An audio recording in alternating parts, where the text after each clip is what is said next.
Hello students, आप सभी का मेरे YouTube channel spark success academy में स्वागत है। और आज हम लोग क्लास 10th का मैथ पढ़ेंगे, जिसमें आपको एक्सरसाइज 4.4 शुरू करना है।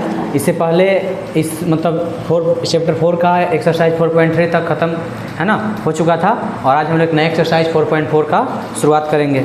देखिए, तो एक्सरसाइज 4.4 में जो आपका जो फार्मूला लगता है, ठीक है ना, जो कि आपको पहले दिन ही बताए थे, है ना, कि मतलब द्विघात समीकरण, चूँकि इसमें पढ़ रहे हैं तो द्विघात समीकरण का प्रारूप क्या होता है ना। एक बार और फिर से देख लीजिए। जैसे कि देखिए, जैसे पहले दिन बताए थे आपको द्विघात समीकरण का प्रारूप, द्विघात समीकरण का प्रारूप।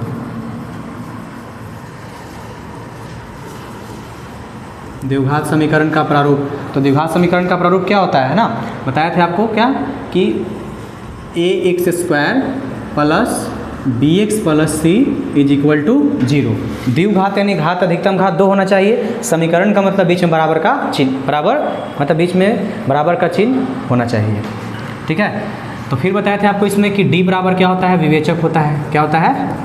विवेचक। और इस d का फार्मूला क्या होता है, b² माइनस 4ac होता है। क्या होता है? b² minus 4ac। d को विवेचक कहते हैं या विविधकर कहते हैं, ठीक है। तो देखिए, इस d पर ही जो है आपको, है ना, सारा मतलब मूल का प्रकृति डिपेंड करता है, ठीक है। तो अगर आप बात कीजिएगा मूलों की प्रकृति का, मूलों की प्रकृति, अगर क्वेश्चन दे दे समीकरण, द्विघात समीकरण देगा और कहे कि, है ना, मूलों की प्रकृति बताएं, तो क्या करेंगे?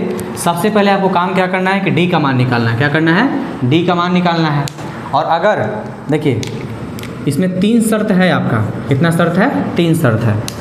अगर देखिए, पहला शर्त क्या कहता है आपको, कि अगर d का मान जो है ना, मतलब d का मान 0 से बड़ा रहेगा। किससे बड़ा रहेगा?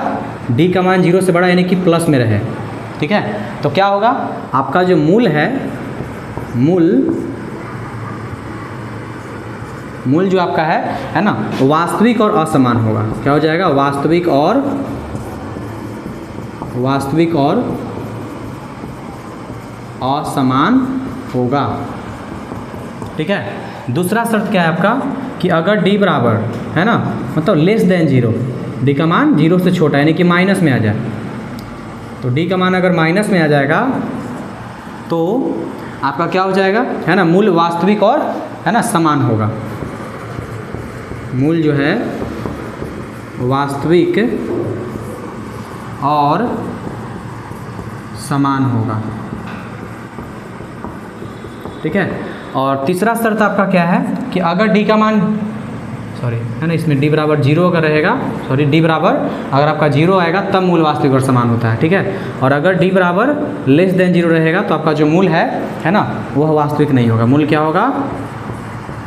मूल वास्तविक नहीं होगा।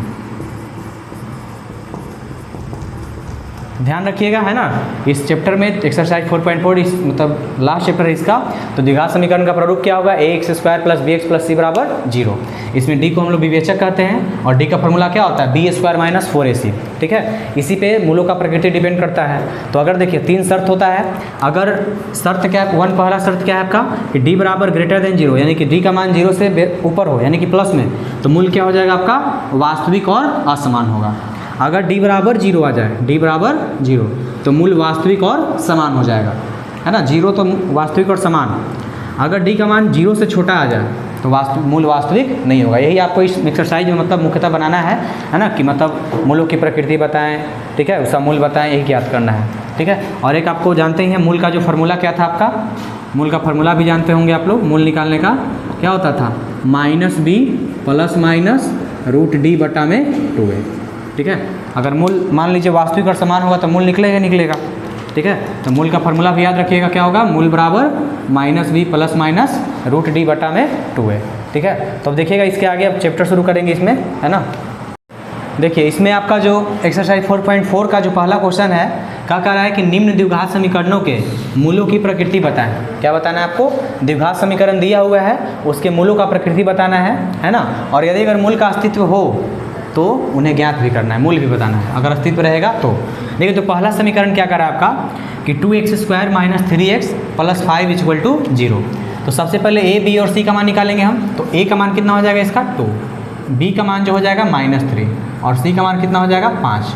तो ये बताए थे कि देखिए मूलों की प्रकृति आपको बताना है तो किससे है ना, किसको निकालना होगा आपको, डी निकालना यानी विवेचक निकालना होगा। तो डी बराबर क्या होता है फॉर्मूला, b² - 4ac।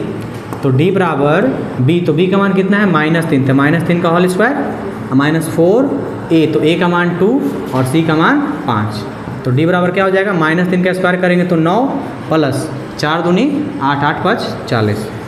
तो डी बराबर क्या हो जाएगा, है ना, डी बराबर आपका हो जाएगा, सॉरी यहाँ पे डी बराबर देखिए प्लस माइनस माइनस होगा, तो प्लस माइनस माइनस तो माइनस कितना -31 आ जाएगा। तो देखिए चूंकि डी का मान क्या है 0 से कम है यानी कि ऋणात्मक में है ना, तो लिखेंगे ना चूंकि डी का जो मान है वो 0 से क्या है ना, कम है। तो प्रकृति क्या हो जाएगा इसका, मूल का जो प्रकृति है क्या होगा, मूल जो है वास्तविक क्या होगा, नहीं होगा। तो जब वास्तविक नहीं होगा तो मूल भी नहीं निकलेगा, समझ गया ना, यही इसका क्या है आंसर है। ठीक है, इसके बाद देखिएगा दूसरा क्वेश्चन। देखिए इसमें जो आपका दूसरा नंबर क्वेश्चन है कह रहा है कि 3x² - 4√3x + 4 = 0। तो इसमें भी देखिए, इसमें भी a का मान क्या हो जाएगा आपका 3 हो जाएगा, b का मान हो जाएगा -4√3 और c का मान हो जाएगा आपका 4। तो इसलिए हम d निकाल लेंगे पहले। तो d का फॉर्मूला क्या हो जाता है, b² - 4ac। तो d बराबर क्या हो जाएगा b, तो b का मान कितना है -4√3 का स्क्वायर करेंगे -4a, तो a का मान कितना है 3 और c का मान 4 है। तो d बराबर क्या हो जाएगा, देखिए 4 का स्क्वायर करेंगे तो 16 आएगा, है ना, और 16 और √3 का स्क्वायर करेंगे तो 3, तो 16 में 3 से करेंगे तो डायरेक्ट कितना आ जाएगा 48, माइनस माइनस प्लस हो जाएगा, माइनस कितना 4 में 3 से कितना तो 12, 12 में फिर 4 से करेंगे तो 48 ही आएगा, यानी कि d बराबर क्या आ गया जी 0, है ना। तो जान रहे हैं कि जब d का मान क्या हो 0 के बराबर हो, है ना, लिखेंगे ना, चूँकि d = 0 तो प्रकृति क्या हो जाएगा आपका, है ना, मूल क्या होगा, वास्तविक और समान होगा। मूल क्या हो जाएगा, मूल वास्तविक और समान होगा। ठीक है, तो जब बोला क्या है कि यदि मूलों का अस्तित्व है तो उसे ज्ञात कीजिए, तो मूल निकाल लीजिए। इसलिए यहाँ पे मूल निकालेंगे। तो मूल का फॉर्मूला क्या बताए थे, -b + -√d/2a। तो -b, तो b का मान कितना है -4√3, तो माइनस इंटू -4√3 हो जाएगा, प्लस माइनस √d, तो d का मान 0, तो 0 और बटा में 2 है, तो 2 × a का मान कहाँ है 3, तो 3 हो जाएगा। यानी कितना हो जाएगा आपका, देखिए 0 का वर्गमूल तो 0 ही होगा। ठीक है, तो क्या हो जाएगा आपका माइनस माइनस ही प्लस हो जाएगा, तो 4√3 है ना, और बटा में 3 दूनी 6, प्लस माइनस 0 है, तो एक बार प्लस में और माइनस में लिख लीजिए इसको। तो कितना हो जाएगा एक बार हो जाएगा 4√3/6 और एक बार हो जाएगा -4√3/6। ठीक है, और कटेगा तो काट ले, 2 दूनी 4, 3 दूनी 6, 2 दूनी 4, 3 दूनी 6, तो इसलिए इसका मूल कितना आ गया 2√3/3 और फिर -2√3/3। यही क्या है आपका आंसर है। ठीक है, इस बार देखिएगा अगला क्वेश्चन। देखिए इसमें आपका तीसरा जो क्वेश्चन है, पहला का जो तीसरा कह रहा है 2x² - 6x + 3 = 0। तो इसमें भी a का मान क्या हो जाएगा आपका 2 हो जाएगा, b का मान हो जाएगा -6 और c बराबर हो जाएगा +3। तो d निकालेंगे, तो d बराबर क्या हो जाएगा आपका b² - 4ac। तो d बराबर b, तो b का मान कितना है -6 का स्क्वायर कर देंगे और -4, a का मान 2 और c का मान 3। तो d बराबर माइनस माइनस प्लस और 6 का स्क्वायर 36 माइनस 4 दूनी 8 और 8 में 3 से करेंगे तो 24, यानी कि d बराबर कितना आ गया 12। तो d का मान क्या है, तो d बराबर का 12 हो गया। तो यहाँ पे देखिए क्या हुआ कि देखिए d का जो मान है वह 0 से बड़ा है, तो लिखेंगे ना इसका प्रकृति क्या हो जाएगा, मूल जो है आपका मूल वास्तविक और असमान होगा, वास्तविक और असमान होगा। ठीक है, तो मूल निकलेगा इसका, तो मूल निकाल दीजिए। तो मूल का फॉर्मूला क्या होता है, मूल हो जाएगा आपका -b प्लस माइनस क्या होता है, मूल बराबर -b प्लस माइनस √d/2a। तो b का मान कितना है आपका -6, तो माइनस इंटू -6 रखेंगे प्लस माइनस √d, है ना। तो आपका d का मान कितना है 12, तो √12 हो जाएगा और बटा में 2a, तो a का मान कितना है 2, तो 2 हो जाएगा। देखिए माइनस और माइनस गुना करेगा तो प्लस हो जाएगा, तो +6 प्लस माइनस है ना, 12 का वर्गमूल नहीं होता है तो √12 ही रह दीजिए इसको, है ना, और बटा में 2 दूनी 4। तो एक बार देखिए बीच में प्लस माइनस है तो एक बार इसको प्लस में लिखेंगे और एक बार माइनस में। तो लिखिए एक बार बीच में प्लस होना चाहिए तो 6 प्लस √12 बटा में 4, और एक बार बीच में माइनस तो 6 माइनस √12 बटा में 4। यही क्या है, इसका ही मूल हो गया। ठीक है, तो देखिएगा अब इसके आगे जो दूसरा क्वेश्चन है, देखिए इसमें जो आपका दूसरा नंबर क्वेश्चन कर रहा है कि निम्न प्रत्येक द्विघात समीकरण में k का मान ज्ञात करना है ना। तो दो सब मतलब जितना भी द्विघात समीकरण इसमें देगा उसका आपको k का मान बताना है, जबकि शर्त क्या दिया है कि उसके 2 बराबर मूल हो, यानी बराबर मतलब मूल बराबर हैं तो d का मान कितना होगा 0, है ना, d का मान कितना होगा 0। तो देखिए आपको इसमें a का मान तो पता चल गया, a का मान कितना होगा 2, b का मान हो जाएगा k और c का मान हो जाएगा 3। और चूँकि कह रहा है ना कि मूल क्या है, मूल बराबर हैं, मूल बराबर है, तो इसलिए d बराबर क्या हो जाएगा आपका, d बराबर 0। चूँकि d बराबर जब 0 होता है तभी मूल बराबर होता है। तो d का फॉर्मूला क्या होता है, b² - 4ac = 0। ठीक है, तो b², तो b का मान कितना है जी k, तो k का स्क्वायर कर देंगे, -4a, तो a का मान 2 और c का मान 3 बराबर में 0। तो हो जाएगा k का स्क्वायर कीजिए तो k² -4 दूनी 8, 8 में 3 से करेंगे तो 24 बराबर 0। तो k², अब देखिए -24 है, उधर जाएगा तो क्या हो जाएगा आपका +24, तो k² बराबर 24। तो आपको k का मान चाहिए है ना, k² का नहीं। ठीक है, तो k इधर देखिए, इधर स्क्वायर है, उधर जाएगा तो रूट, तो k बराबर हो जाएगा √24, है ना। और जानते हैं कि रूट जैसे ही जाता प्लस माइनस आ जाता है।